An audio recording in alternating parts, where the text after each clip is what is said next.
I've never had that. I know I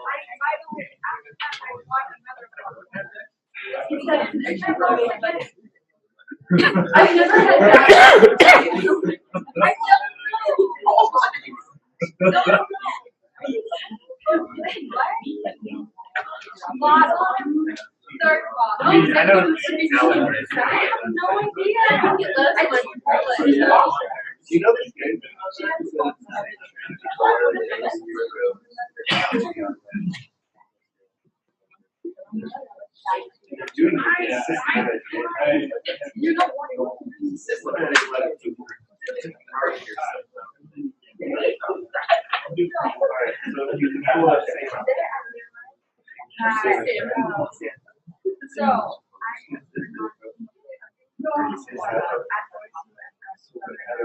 Okay, so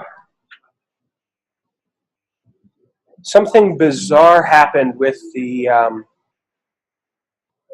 last lecture. I got a notification from YouTube that it was flagged for inappropriate. It was flagged by someone in the community as inappropriate content, and an attempt to defraud or take advantage of people in some way, shape, or form. So YouTube has blocked the last lecture. So I'm going to just put up a MP4 file up on Carmen. I have no idea why, but it was flagged for violating community standards with intent to defraud. And apparently there isn't an appeal, right? There's so I'm not sure what the person was hoping for versus what they got. So YouTube commenters on the other lecture. yeah. I did YouTube because it's so easy, right? Compared to MediaSite, which never works. But I wasn't expecting that. So I finished drafting the final exam so I can post up the practice, right, and make sure that I'm not leading you to astray.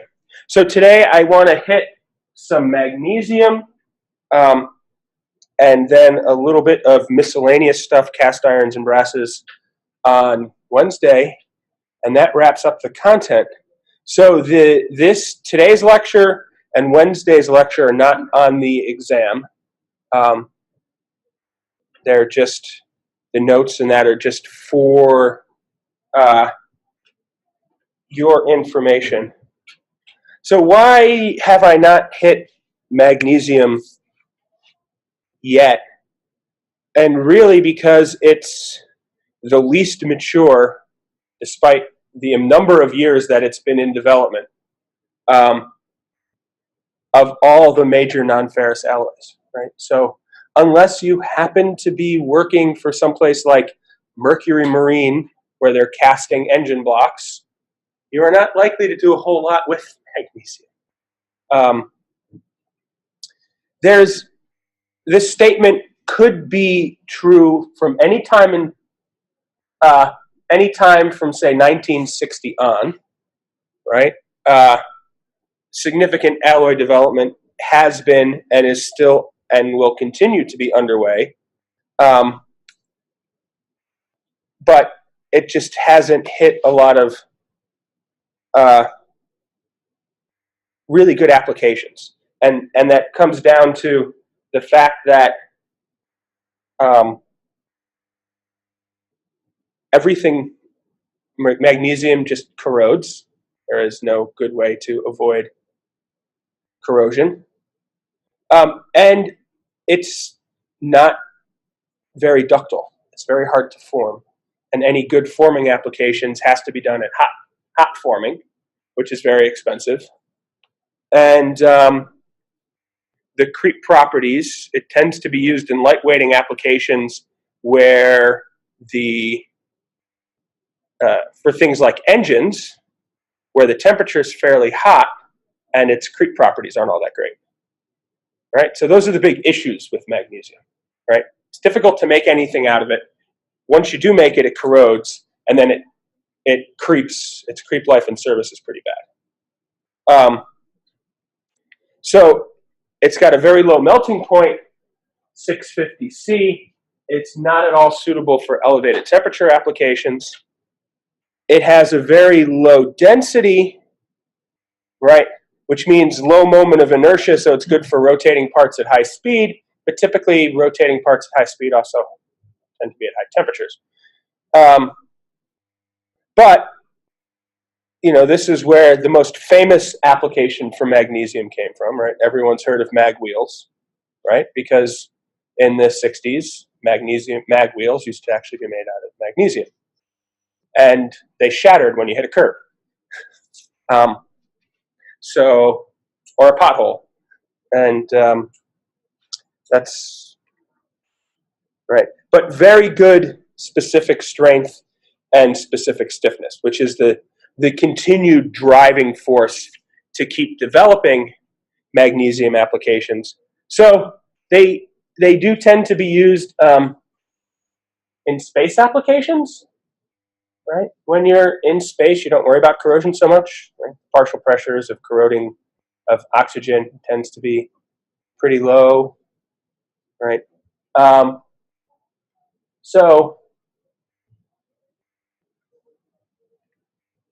Right. It also has a very low attenuation of radiation, right? It's pretty transparent to most forms of either X-ray or neutron radiation. Only beryllium is less, right? So that means it did used to get used a lot for film holders and storage cans. And that's because it has such a low attenuating radiation, it wouldn't, if it was irradiated, there wouldn't be stray photons that were caused by excitation that would potentially damage the film stock. But that's kind of a really outdated thing. If we could figure out how to use it, it's plentiful, right? 0.14% of ocean water contains magnesium. So we have a essentially limitless supply of it here on Earth. Very high castability, easy to machine, poor creep properties, poor corrosion resistance are its big drawbacks. So cast and wrought alloys, the largest use was the original Volkswagen Beetles, the love bugs, the crankcase and transmission housing were made out of magnesium. Aerospace, again, lightweight, high stiffness, good strength. There was a couple notable aircraft. The Beechcraft Queen Air was like a predecessor to like the Learjet, right? It was a like 12-seater dual prop plane. So the Beechcraft King Air is a dual turbo prop that has 2 PT6 engines and is used a lot for corporate commuter type things. The Queen Air was its predecessor, and it had a magnesium fuselage. Instead of aluminum sheet metal for the skin, they used magnesium sheet metal, and it's a pressurized aircraft, and they don't exist anymore because they were after they were in service for a while, the FAA put out a service bulletin that put a hard limit on the number of pressurization cycles that they were allowed to have because of risks of the entire plane self-destructing from fatigue issues from the pressurization and depressurization because of corrosion cracking in structural elements because of the magnesium parts that were made. They do sometimes see in textile and printing presses, where you have large rotating machineries due because of, again, the low moment of inertia. And then expensive consumer goods. Apple was looking at really weird things for a while. They were looking at magnesium cases for the iPhone and the MacBooks. They were also looking at metallic glass cases. And they ended up settling on aluminum. But for a while, Apple went around hiring a whole bunch of magnesium experts as consultants before they decided against it.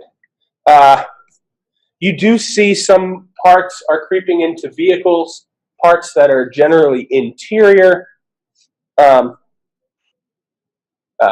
steering columns, steering wheels, seat frames, engine covers, right? These are moving parts, other housings and frames. Basically, the general, this is probably not true anymore, but in the early 2000s, the goal was to move to 100 kilograms of magnesium per vehicle. But I don't think this is a practical kind of goal. Okay, so we talked about HCP slip systems with titanium. And we said titanium prismatic was easier. Basel has a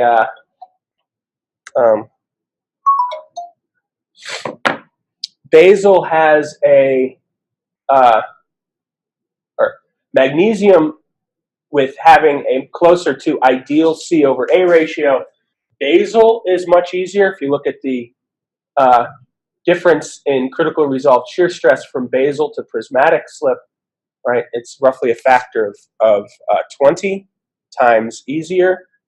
And then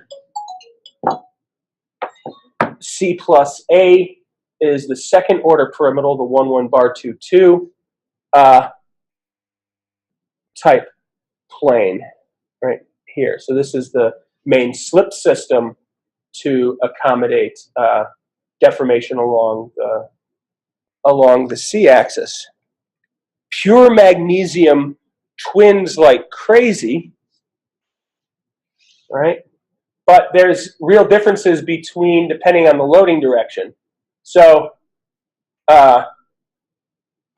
depending on the exact alloy, you have two families of compression twins. The 1,0 bar 1,2 is the most common, right? And this gives you a roughly 90-degree reorientation of the C-axis. But you also have these 1,1 bar 2,1 tensile twins, right? And tensile twins, once they start, they just grow. This is at 3% strain, right? And you can see a lot of these grains have twins at almost 50%, right? Twinning for grains where the deformation, where the stress is along the C-axis is very easy, right? Much easier than C plus A, much easier than C plus A slip.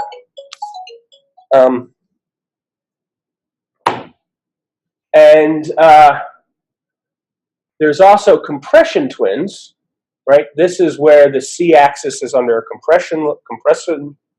compressive loading, and you normally will get these either 1,0 bar 1,1 type or 1,1 bar 2,2 type. And you'll notice the geometry of these compression twins is much different than what you see for tensile twins. In compression twins, they tend to stay small. You nucleate a whole lot more variance per grain, right? And these variant interactions leads to a lot of problems with ductility because you get incompatible shears at twin-twin interactions, and this leads to cracking. There's also another problem with compression twin formation in magnesium, and that's these so-called double twins, where you get a compression twin that forms, right?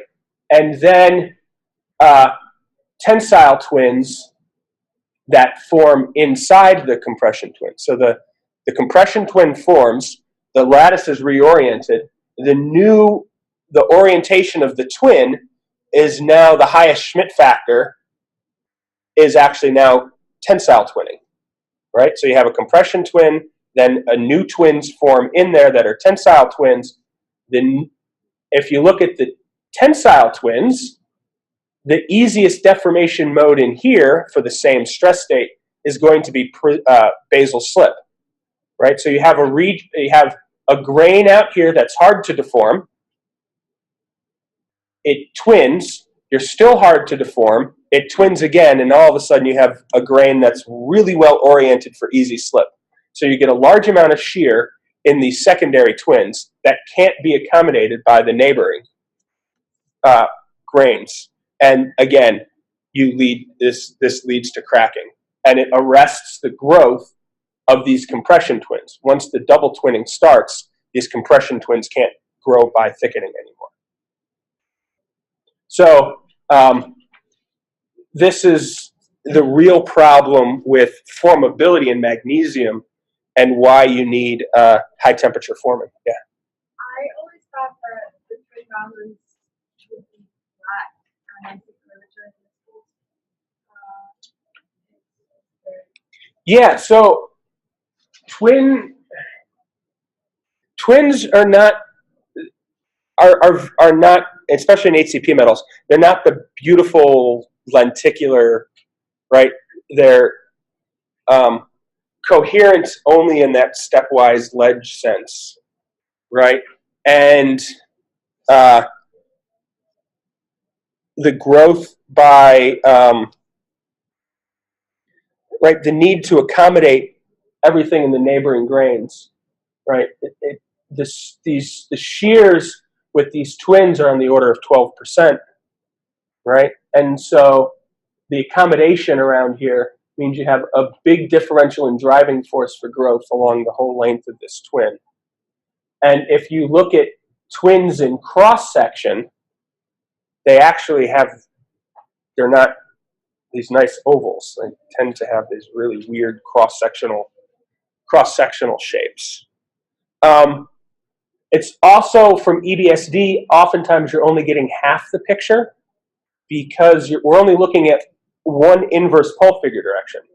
And twins typically have what's called like a light side and a dark side from microscopy, where you can only see, because of the direction of the shear, you can't see all the twins from one inverse pole figure, right? Because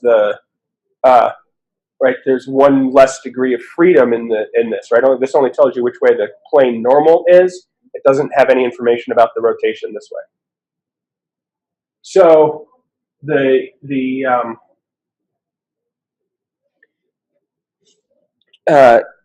geometry of deformation twins is not nearly as pretty as that of annealing twins.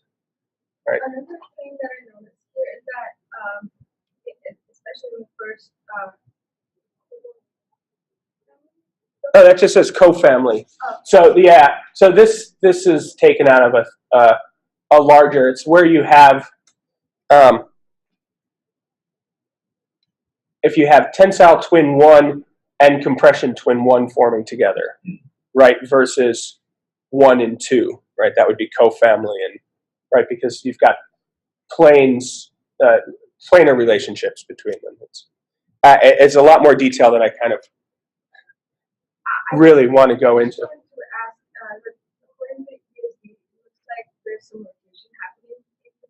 Yeah, so that you've got plastic deformation is with the easy basal slip, essentially, right, in the twin. That's accommodating other twins around it, right? That's the plastic strain caused by twin-twin interactions, right? So, yeah, deformation in HCP metals is fun. Titanium is the easiest and cleanest, probably out of everything. Magnesium is a real mess. Twinning, like titanium, though, in alloying elements tends to suppress, right? So AZ31, you don't see any real twinning. AZ91, the casting alloy. You don't really see any twins in it because the alloying gets in the way of the shears. Okay, so alloys are designated by a very simple scheme. There's a code for each element. So I just mentioned AZ31, so aluminum and zinc, 3% aluminum, 1% zinc, and then elements that come after, so AZ31A, AZ31B, and AZ31C are all closely related compositions with different minor alloying contributions, right? The common alloying elements are given here by the code, but the reason they're there, manganese, and these are the most common. Manganese is there primarily for strengthening to increase the yield strength. Aluminum increases the freezing range, important for castability, solid solution strengthening, and precipitation on heat treatment. Zinc is almost as effective as manganese at strengthening, and it overcomes some of the problems that we'll talk about with copper, iron, and nickel.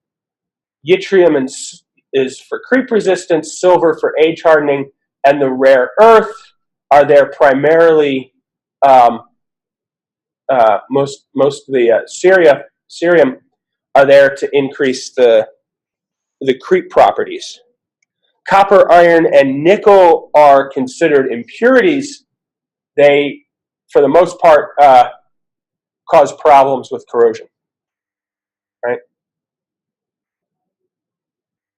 You get lovely galvanic couples that come up from intermetallics that contain these. So the most common precipitation process is we go from a solid solution strengthening to magnesium plus these magnesium 17, aluminum 12 precipitates. You can guess because this is a large, ugly, right? It's not a nice, simple structure, right? You can guess it's going to be a large unit cell. It's incoherent, and you probably wouldn't be surprised if I told you these were needle-like or plate-like precipitates that form primarily on grain boundaries, right? So aluminum is there for a reason, though, right? It improves castability, increases the freezing range, means it stays liquid longer, easier to put into molds, increases strength and improves corrosion resistance. So these precipitates, though, have a very low melting temperature, right? 650 was the melting point of aluminum. These tend to melt at 455, right? You can imagine that that's going to be pretty bad for creep, right? Once you see the picture, you'll understand why they significantly reduce ductility, fracture toughness. Magnesium, aluminum, zinc are the AZ series, right? The zinc and manganese to give you better corrosion improvement. AZ31 is the one that everyone knows because that's the alloy that is currently really the most developed for automotive applications for formability, right? So structural magnesium sheet metal is going to be typically AZ31. That's what automakers wanted to use. But almost all of the magnesium that's used is AZ91 as a die casting alloy, right? And so this is almost 9% aluminum, roughly 1% zinc with some manganese in there to make up the balance, right? And so the big question is, how do we keep the positive benefits of the aluminum mag, but also improve the creep properties, right? And so here's here's what it looks like, and this really shouldn't be a surprise that this is really bad for fracture, right? You got these plate-like intermetallics that are completely incoherent, very brittle on the grain boundaries, right? So most of the rest of what we talk about is trying to do this. There's a couple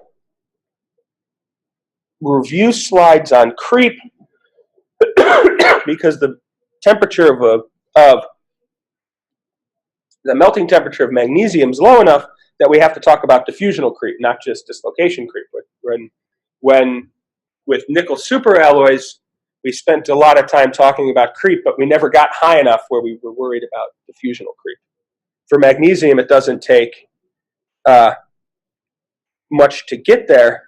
So if we look at the mechanisms, dislocation power law creep, we saw this equation before, right? N is our stress exponent, right? This is the activation energy for creep, which is going to be the self-diffusivity in a solid solution strengthened state and higher in a precipitate hardened, right? This in superalloys got as high as 20 or so, and magnesium is going to be significantly lower. Okay, so diffusional creep, we have Nabarro-Herring creep. So if we have, which is diffusion of atoms, bulk diffusional creep, right? And the very simple picture is as we have a load, these different boundaries experience different states of stress, and vacancies are going to flow from boundaries with a tensile stress, and atoms, right, as vacancies go one way, atoms have to go the other way. So atoms are going to go from boundaries with a compressive stress to that of a tensile stress, right? And grain boundaries slide to maintain this grain contiguity. So we have a net mass flow from diffusion from grain boundaries that are under compression to grain boundaries that are under tension. Right? So if this diffusion happens through the bulk diffusion processes, it's Nabarro-Herring creep. If it happens along the grain boundaries, if we have a short circuit grain boundary diffusion path, then we get it's called Cobble creep, right? And they have pretty much basically the same form, except grain boundary creep, we have a different dimensionality here, but the form is basically exactly the same for both, right? So at high stresses, we're going to have dislocation. At low stresses, we're going to have diffusional creep, right, where we have stress-assisted atomic diffusion. And basically, you can see the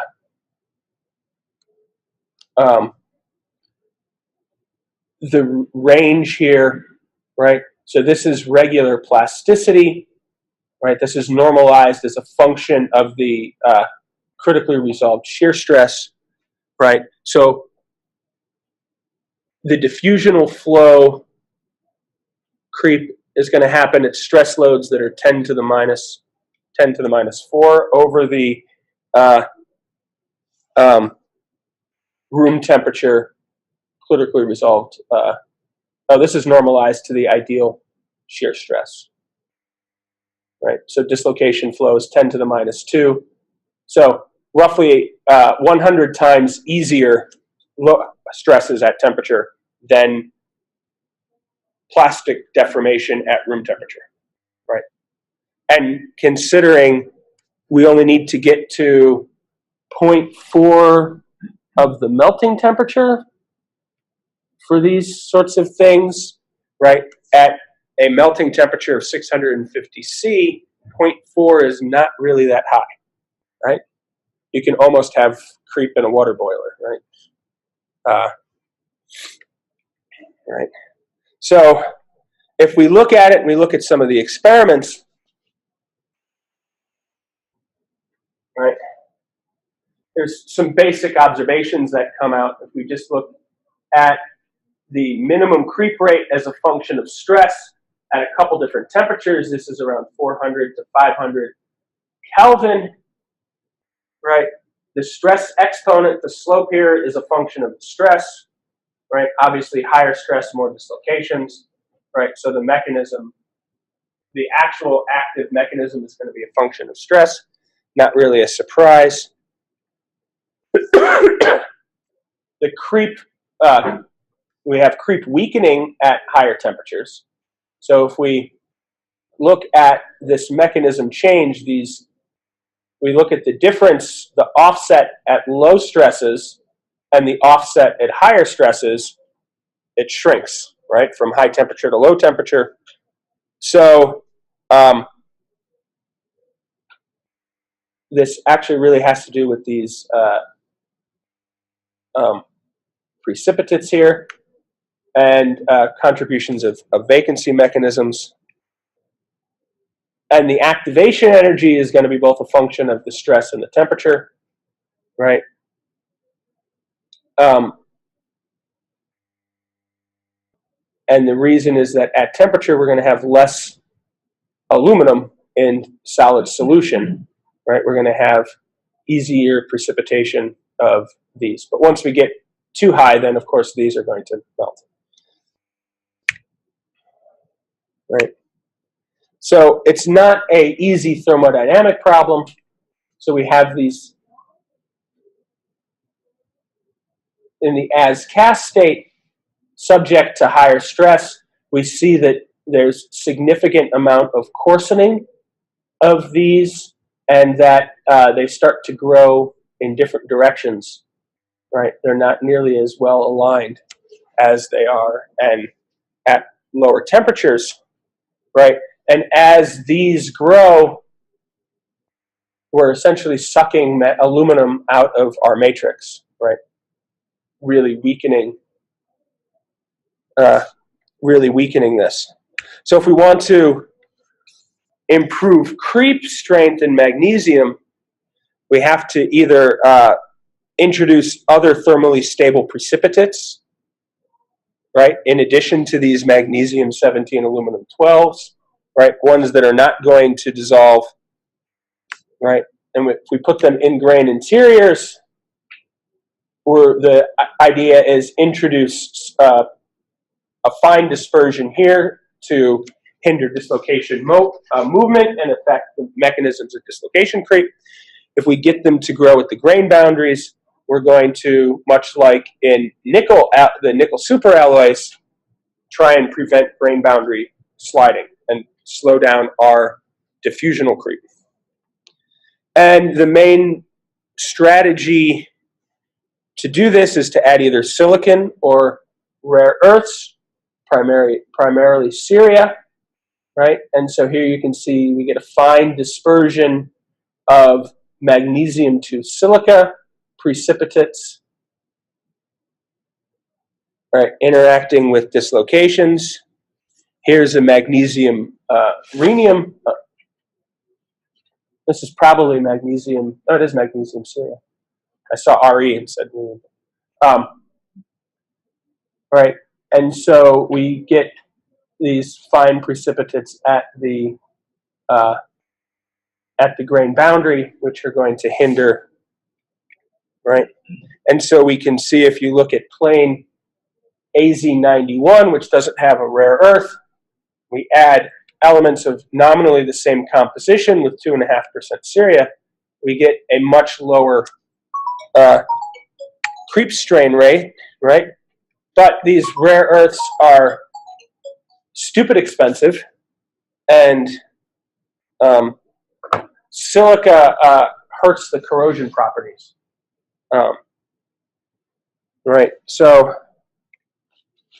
calcium is another potential addition. Again, really really good with slowing down the creep rates, right? And but calcium might not result in the best overall properties, right? Calcium is great from an industrial point of view, right? If you're doing this, it's a lot cheaper than strontium, silicon, zinc, or rare earths, right? It's low density, low cost, right? So how is it working? Well, it destabilizes these magnesium 17, aluminum 12 while producing more thermally stable precipitates. Professor Lau had a big project on alloy development in magnesium with additions of calcium a couple years ago, right? And it destabilizes these because it has a greater affinity for the aluminum than magnesium does. So we get magnesium to calcium with C14 or C36 precipitates that have a much higher melting temperature, greater than 700 C, right? So these are more stable than the magnesium itself, and much better than the magnesium 17, aluminum 12, which had a melting of around 450, right? So we can see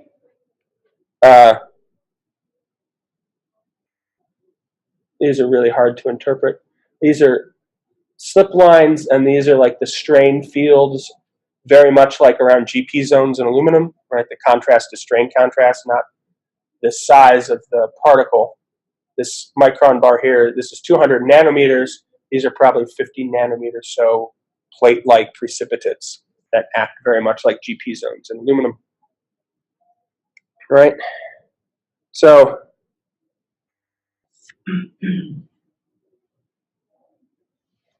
we destabilize, we get other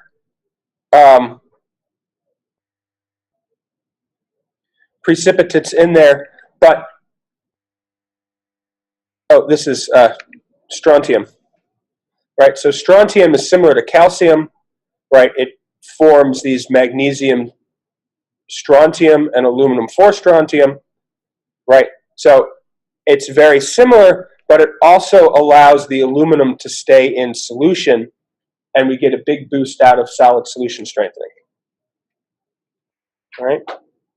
So this is the equation that we've seen before. C's are going to be our solute concentration, right? So we get a large boost to our critically resolved shear stress by allowing aluminum to stay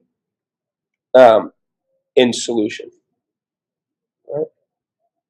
So this delta here for aluminum is going to be 11%, so it gives us a relatively large change in this lattice parameter, which goes by 4/3, right? Strontium can be challenging though because it changes partitioning behavior, right? If we have greater than 1% strontium, we get these precipitates. At lower, right, we change the partitioning of aluminum, and now we'll get magnesium or these aluminum calcium precipitates too. This change in partitioning of whether or not there's more aluminum in the magnesium matrix is going to give us changes to modulus and other and solute content in solid solution. So if you look locally, you have the magnesium primary dendrites. You can see you get big changes in hardness and indentation modulus as a function of the local strontium content, right?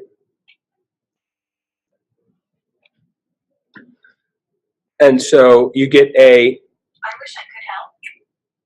All right, so going above going from 0.5% to 1% strontium, you basically get a 20 MPa difference, and this is the flow stress value at 1% strain. Right. So you need to make sure that you're above this threshold in strontium. Right. Okay. So there's been a huge amount of research here. I'm not aware of any practical magnesium strontium alloys, right? So generally, the creep rate here for the rare earths tends to be higher than that for calcium, and some of these combined aluminum rare earth calcium combinations can push the creep properties of aluminum, push the creep properties of magnesium out to approximately those of aluminum, right? So in the grand scheme of things, that's not a big boost, right? The specific strength is greater, but you have a much more expensive alloy, much more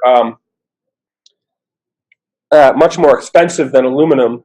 And if for for applications at temperature, you have to do all this work just to get your creep strength to that of the basically commercial purity aluminum, right? So there's still a large way to go, and this just summarizes what I had said before there, right? Strontium's better than calcium, costs more.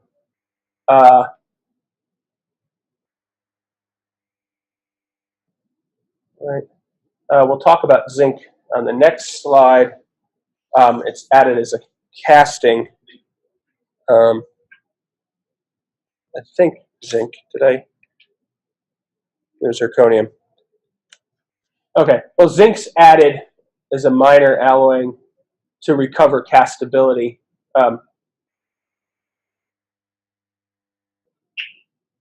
Right. So when calcium is above 0.3, it becomes difficult to make sound castings. But remember, we said we needed our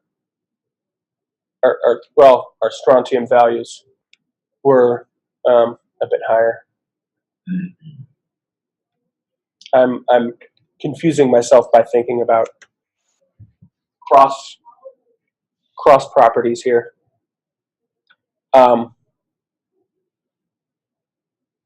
So this zinc addition's also going to reduce creep resistance, but plays with your precipitation kinetics and gives you a little bit of H hardenability. The only other real important alloying element to think about in magnesium is zirconium, which is really just there as a grain refiner, and it helps with iron impurities, right? The solubility of magnesium is very low, less than 1 atomic percent. But we get these very nice zirconium-rich precipitates that act as very potent Zener pinning particles, right? So we keep our grain sizes very low. The kinetics of the zirconium particle nucleation and growth is still very much being studied.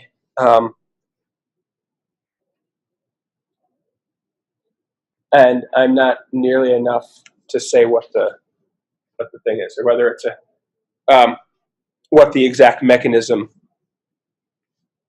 for their growth, right?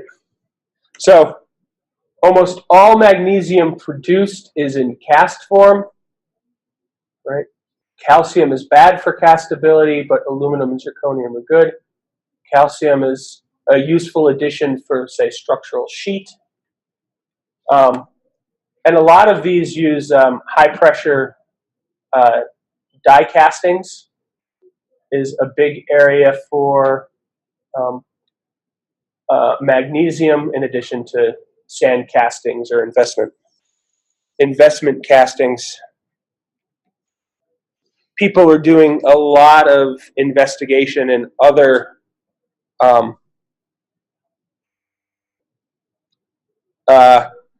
types of castings, these thixotropic forming, right? So it's essentially being forged into a die while it's still in the mushy zone, which helps break apart a large dendrite, so you get more uniform microstructures. I don't know if anything reasonable has ever really come out of this. If anyone's been able to make a good commercial sort of property out of use out of this thixotropic forming, but it's one of those things that appeared a lot in the literature. There's all kinds of things in metal forming that come up, especially to try and improve the formability of magnesium. The other goofy one is electroplastic forming, where you put an electric current through it while you form it, and there's some research that shows it alters the balance between basal and prismatic slip. There is not any good mechanism for why that would happen. Some people say it's all just Joule heating, and it's the exact same as worm forming or worm rolling. Other people have this electron wind hypothesis, where dislocations are carried along by the electron transport, basically. There's all kinds of goofy ideas. There is some evidence that this electroplastic forming does do something, but no one knows how it does something. So that's kind of an area that's of interest as well. And you'll notice I didn't talk at all about weldability of magnesium alloys, because as far as I know, they're not really, right? I don't know of any method. Magnesium burns pretty spectacularly, right? So